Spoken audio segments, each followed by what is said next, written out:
The day Adeolu was supposed to be the happiest man on earth, everything just scattered. On that day, which wasn't so typical of Nigerian church weddings, the entire church was full to the brim. So full, you would think that apart from the free jollof rice that was supposed to come after at the reception, that they were going to be sharing free visas as well. The place was bubbling. The choir was singing sweet songs, cameras were flashing, and the whole place smelled of roses and expensive perfumes.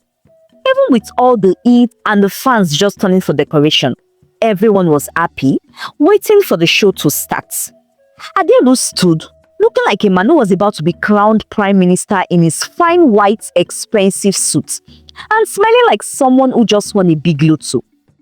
Well, you know how it is when you're about to marry your one true love. His heart was dancing. His bride, Jemima, was a real spec, the kind of fine girl you see in movies.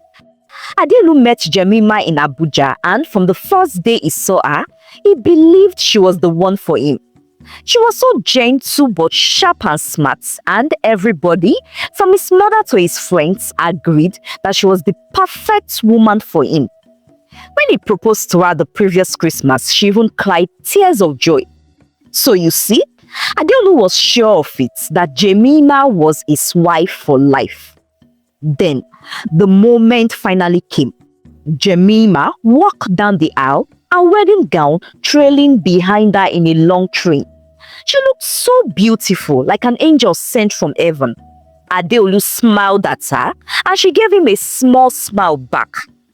Everything was just perfect. But that was where the dream ended and the village people started their work. As the priest asked them to say their vows, Jemima, instead of saying I do, lifted her head and a loud, sharp scream tore through the church. A scream that could make a strong man run. It was her screaming. The bouquet of flowers in her hand dropped, and her eyes were so wide with fear, staring at Adeolu like he was a ghost. Before anyone could even blink, she turned and started running like someone who just saw a masquerade. Her heels clattered on the tiled floor as she bolted down the aisle, leaving the old church in confusion. The choir stopped singing, the guests stood up with their mouths open, and the priest's hand froze in mid-air. Adeolu stood there like a statue, and he felt as though the ground should open and swallow him whole. His heart was beating so fast he could hear it in his ears. He turned slowly, looking at the people who were now whispering and staring at him with pity. Jemima's parents rushed after their daughter, while Adeolu's mother put her hands on her head in pure shock. When he got home that night, the silence in his living room was heavy. His friends tried to comfort him, but to him, their words were just empty noise. Jemima refused to say or even explain what happened. Her parents only said she needed time alone. The next morning, the whole of Nigeria knew his story. All the blogs were shouting, "Rich man dumped at the altar." His pictures from the wedding circulated everywhere. Some laughed at him, and others felt sorry for him. In the days that followed, Adeolu's friends and family kept telling him to move on. These things do happen, they said. Maybe she just wasn't ready. Since Jemima wouldn't give an explanation, they all believed she had either found someone else or just got cold feet. They all sympathized with Adeolu, seeing him as the victim of a woman's last-minute madness. But Adeolu was not at peace. He kept replaying that moment in his head. Her scream, the fear in her eyes, the sound of her running away. He kept wondering what he did wrong. 1 week became 2, and Adeolu never heard from Jemima again. She just packed up and disappeared, and her family completely avoided him. They only kept offering their apologies through messages and even offered to pay off half of the expenses and all he had spent for the wedding. The pitying looks Adeolu got everywhere in Lagos became too much to bear. He felt like everyone he saw knew him as that man whose bride ran away. Adelu tried to be strong and kept telling himself he would try to love again. But deep down, the memory of Jemima's scream was stuck with him like a wound that wouldn't heal. Well, he tried to be a strong man. He went back fully to his work. He was a successful civil and structural engineer, a multi-millionaire. Adelu was born in Ekiti State. He was the second child and only son in a family of 3 children. From childhood, he was known for doing well in school, often came first in class, and even in social community activities with his age grade. He grew up with Timiade, the son of his father's closest friend, Baba Foluke. Since they were age mates and always saw each other and played with each other, they became close and became best friends as well. They attended the same school, played football together on fields, and walked the same paths to school every day. And the 2 boys became inseparable. After secondary school, Adeolu got a scholarship to study civil engineering at the University of Lagos. He later worked briefly in a construction company before going into his own business. By 30, he had built wealth, owned a few properties in Lagos, and was known as a successful young entrepreneur. By outward measures, Adelu had everything: money, influence, and respect. Yet, a woman had dumped him at the altar as though he was some trash. Well, a year later, he met another girl called Kemi, a very cheerful, lively lady. She knew about the Jemima saga, but she didn't care. Kemi's presence in his life made him soon forget about Jemima. She loved him with every bit of her, and she let him know so. So, Adelu decided to give love another chance. After a year and a half of being with Kemi, he decided to walk down the aisle again. But this time, Adelu decided that it was going to be a small wedding. It chose a smaller church, decided on a shorter guest list, just a few close people. Still, that morning, the church filled up with color and people. And while some came to genuinely celebrate with him, half of the percentage of the guests just came for the show of it, just to witness the wedding ceremony again of a man who was dumped at the altar almost 2 years ago. As the ceremony started, Adeolu's palms were already sweating. He was happy but was very tense. He couldn't help it, as the memory of the last time he stood at the altar kept playing in his mind. Still, he managed to force a smile and compose himself. Kemi was standing beside him, looking beautiful in her lace dress, smiling with so much confidence. And saying this, Adeolu calmed his mind and said within him, "Relax, man, nothing will go wrong." Then, it was time to say the vows. Adeolu said his part perfectly. All eyes turned to Kemi. She opened her mouth, but her words just disappeared. Her once broad smile faded and her eyes locked on Adeolu, and then she let out a loud, sharp scream. The same kind of scream like the first time. And just like that, she pulled away from him and ran down the aisle and out of the church. The whole church erupted.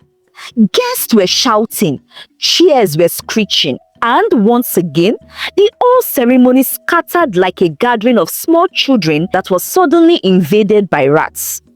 Right where he stood, Adelu felt the ground shifting beneath him.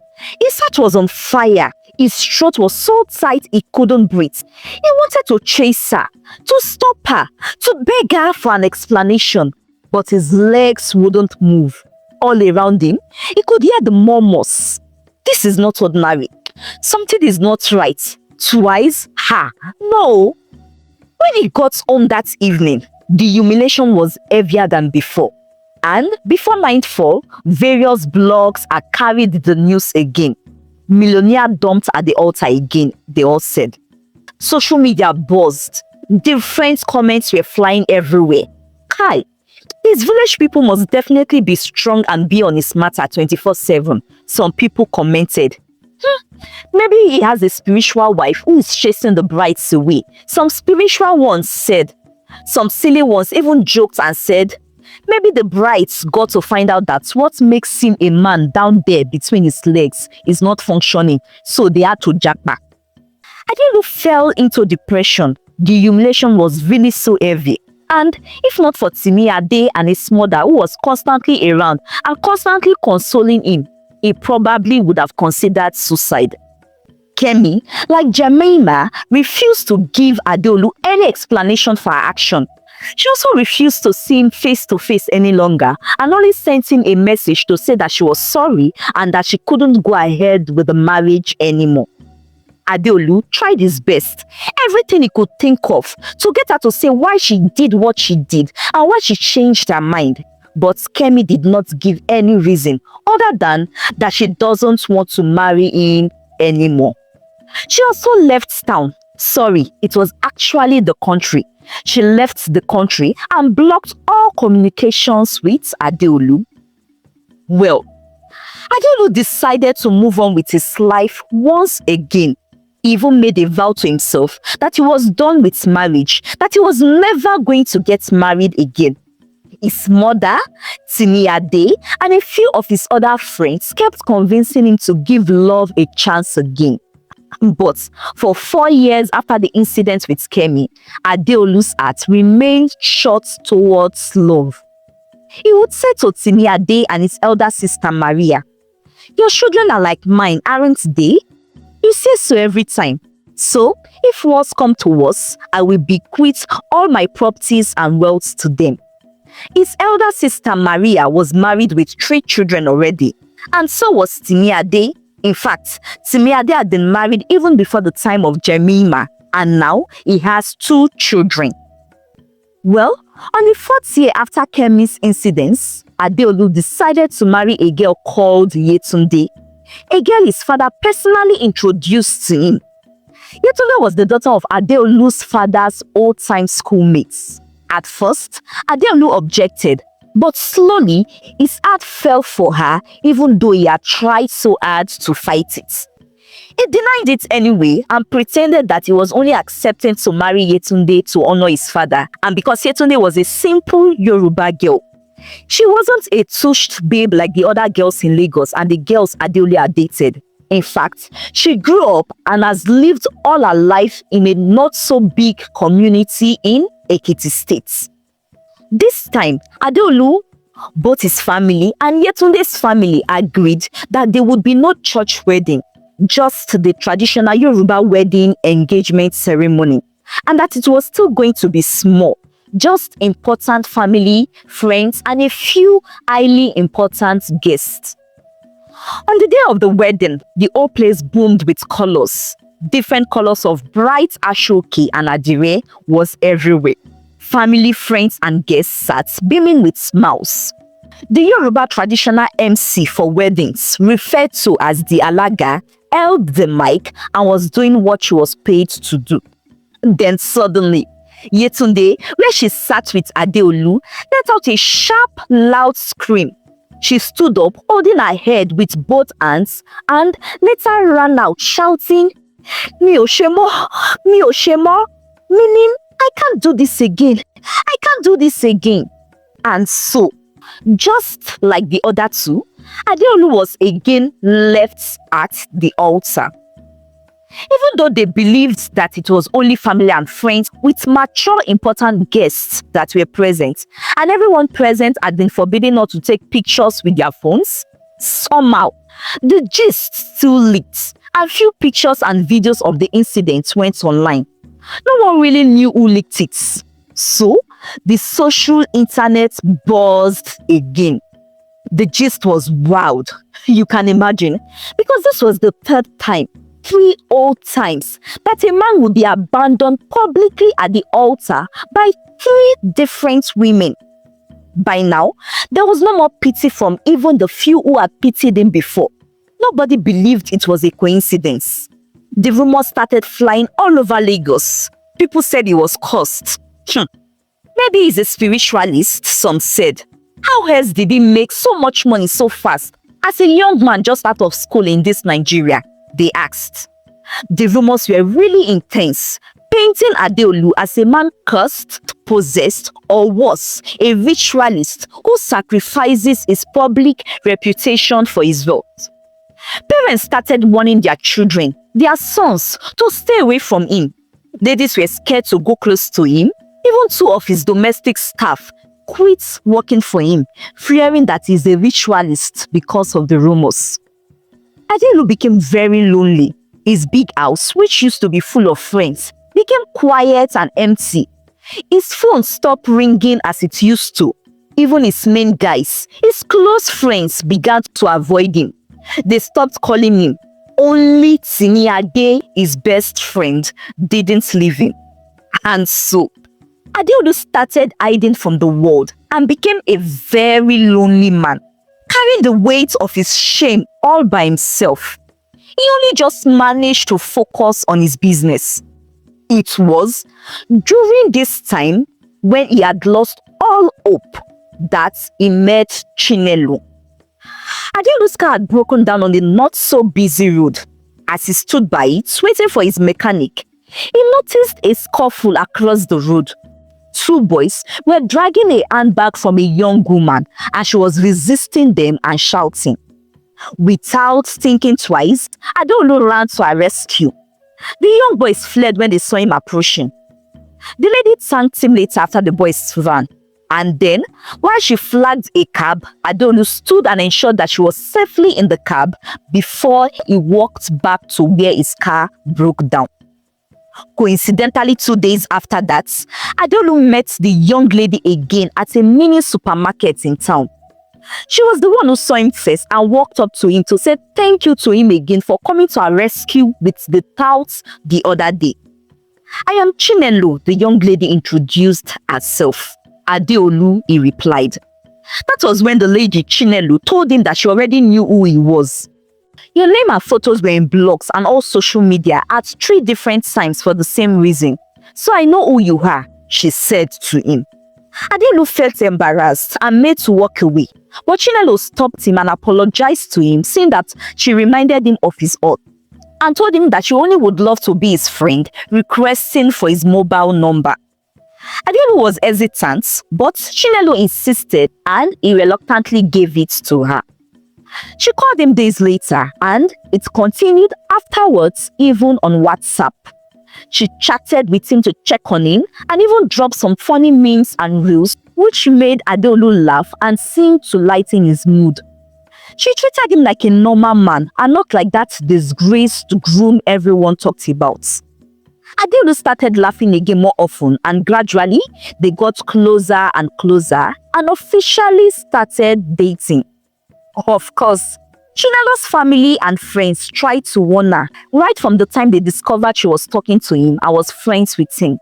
In fact, her mother displayed dramatic tears when she discovered she was now dating Adeolu. "Chinelo, you can't possibly be in love with a man like that. Don't you know what happened at his 3 weddings?" her mother said. But Chinelo believed strongly that Adeolu wasn't a bad man and that the event of his 3 weddings wasn't his fault. "I know the man I see and is in love with. He's not responsible for what happened. I strongly believe so in my spirit," she told everyone. Well, after 2.5 years of dating, Chinelo got restless. Not that she stopped loving Adeolu, but she wanted their relationship to move to the next level.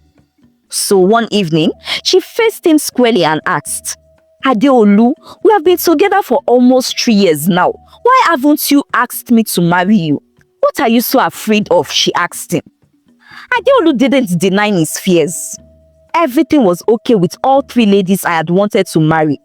But somehow, everything changed immediately we stood at the altar. So, I can't help but fear that I am probably cursed and not destined to make a woman my wife. Maybe not legally at least, he said to Chinelo. Chinelo breathed heavily, held his hand firmly and said, "Listen to me, Adeolu. I don't believe you are cursed. I believe something else is at work, something beyond the ordinary. And even so, I believe it can be broken." That was when Adeolu told her about the pastors and spiritualists he had visited concerning his issue. He had gone to these places after Kemi left him, Some he went with Timiade and the others with his mother, but none of them could help. They all did spiritual prayers and cleansing. Still, it happened the third time with Yetunde. He told her he was done seeking solutions. After listening to him, Chinelo suggested that they go to her uncle in her village. Chinelo told him calmly, "My uncle in the village is a true pastor. He's a man of prayer, and by the grace of God, every issue that has ever been brought before him and he takes to God in prayer always has a solution. Come with me. If you love me, give this one last chance," she said. Adeolu looked at her, torn between weariness and hope. Reluctantly, he nodded and agreed to go see her uncle with her. The day they traveled, Adeolu held the steering wheel like it was his last hope. Chinelo sat beside him, praying quietly, her lips moving in silent prayers. When they arrived at Chinelo's uncle's house, he welcomed them warmly. Our uncle was a tall man with a calm presence. After listening carefully to Adeolu's story, he nodded slowly and spoke. "You are not facing an ordinary problem," he told Adeolu. "Tonight, we will hold a vigil. We will pray, and with God's mercy, the truth will be revealed," he said. That night, the three of them gathered at the small living room. Adeolu knelt down at the center of the room. He felt tired in his body, but his heart was desperate. Chinelo was also kneeling. Her voice rose beside him, strong and full of faith as she prayed.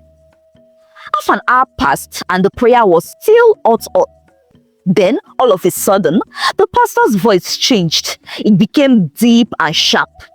"Adeolu," he said, his eyes fixed on him. "Your enemy is not a stranger. The person doing this to you is someone very close. It is your best friend, Timiade." Adeolu raised his head up. "That can't be, sir," he replied immediately. "Timiade is my best friend, my man," he said. But Chinelo's uncle's voice was steady. "I am not saying this of my own, nor do I know your friend to want to accuse him falsely. It is him. He is the hand behind your disgrace. He is the reason your brides flee. He is the shadow that mocks your joy," he told Adeolu. Adeolu shook his head, still refusing to accept it. But Chinelo held his hand. "Adeolu," she whispered, "my uncle has never been wrong. If God revealed this to him, then it is the truth." The pastor continued, "I implore you to stay here for a week, so we will all pray and fast for 7 days. Then after that, you will confront him. Only then will your freedom come," he said. Well, Adeolu refused to believe still. Yet, he chose to stay for the 7 days of prayer and fasting, not only because Chinelo encouraged him to, but because he hoped again that maybe, just maybe, it would stop whatever it was. Chinelo told Adeolu that her uncle is a strong man of God with a divine gift of revelation and prophecies, and that he had never been wrong. Even everyone in their village says so. After the 7 days of intense prayer and fasting, Adeolu and Chinelo returned back to Lagos. Adeolu ready to confront Timiade. When they arrived in Lagos, Adeolu parked in front of Timiade's mansion in Victoria Island. He was going to confront Timiade as the pastor asked him to, but he felt unsure and scared about it. He and Timiade had come a long way together, rising side by side in business. To Adeolu, they were more than just friends. They were brothers. Or so he had believed. Chinelo could sense Adeolu's uneasiness and assured him she was going to stand by him. When Adeolu knocked on Timiade's door, Timiade opened the door. He was in shorts, a loose t-shirt, and held a glass of whiskey in his hands. He gave a big warm smile as he usually does, unaware that he has been exposed. Adeolu and Chinelo stepped in. With trembling lips and stammering as he spoke, Adeolu confronted Timiade about the revelation. The room went quiet at first. Then Timiade burst out into a wicked laugh. "Well, finally, I can see you now know. Timiade growled. I resent you, Adeolu, he said, opening up. I resent you because all my life I have always been in your shadows. Since we were children, you've always been the golden one. In school, teachers praised you. My parents never ceased to compare me with you. Even when I make little progress or achieve anything on my own, everyone still finds a way to link it to you. They believe and always said I was able to achieve whatever I achieved because I work with you. They find a way of always putting you forward and give you the accolades. Timiade went further to reveal how he resents Adeolu for being better than him in everything, academically, in charisma, even in good looks, and later also in life, as Adeolu still became more successful than him. Even my wife Jessica often make indirect comments comparing me to you. I became invisible in my own life because of you, Adeolu. So, I am not sorry for what I did, he said. He revealed further that he wanted Adeolu dead because of this. That but all the juju men he went to said Adeolu has a strong spirit and couldn't be killed untimely. However, one offered a solution, which was to make Adeolu miserable in the most unseemly way he wouldn't expect. That which would cause him to be lonely, soil his reputation, and make people stay away from him. So, every single bride that walked out on him at the altar saw Adeolu's face turn to a monster. Hence, the reason they ran away. And after that, the evil spirit behind the monster face keeps appearing to them and warned them never to go close to Adeolu again. This monster demon, also so powerful, was the master of the fake pastors and spiritualists Adeolu ran to. Hence, the reason why Timiade took him to those places himself and had suggested the others to Adeolu's mother because they were all working together. I hate you, Adeolu, Timiade spat. You had everything, money, respect, and even charm. I just wanted to watch it all scatter, and I am happy that it did, he said. After Timiade arrogantly admitted to Adeolu that he was responsible for his predicament and openly declared that he hates him, he slammed the door against Adeolu's face after telling him to get his ass away from his house before he returned. His wife Jessica, who had also heard everything, stood perplexed. He asked his wife to ensure that Adeolu and Chinelo are not there when he returns and walked out, banging the door behind him. However, as he got outside and was crossing the road, he got hit by a speeding car and he died at the spot. What a way to die. Quite deserving for such an evil man, right? Well, with the truth revealed and with Timiade dead, Adeolu and Chinelo got married. Their wedding ceremony was successful, elaborate, and was the talk of the town for many months. And Adeolu and Chinelo lived happily ever after. The end.